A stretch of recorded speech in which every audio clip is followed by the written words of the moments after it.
Hi guys! So gumawa nga ako ng DIY fireplace dito sa aming bahay para sa Christmas. So ang first step lang na ginawa ko ay naghanap lang ako ng mga box at shinape ko lang to na parang fireplace. So next step na nga po ay kunin na natin yung ating bricks na wallpaper.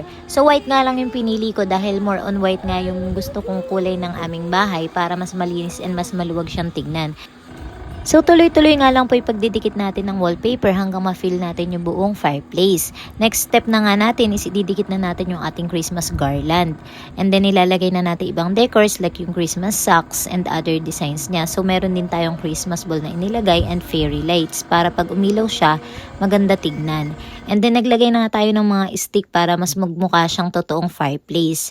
So eto na nga po yung outcome ng ating ginawa. Ito yung aking Christmas tree decor na ginawa din, yung ating gingerbread house na gawa lang din, and yung ating fireplace.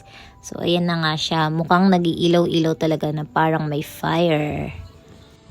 And yun lang guys, thank you for watching our DIY video. So follow nyo lang ako for more DIY videos. Thank you!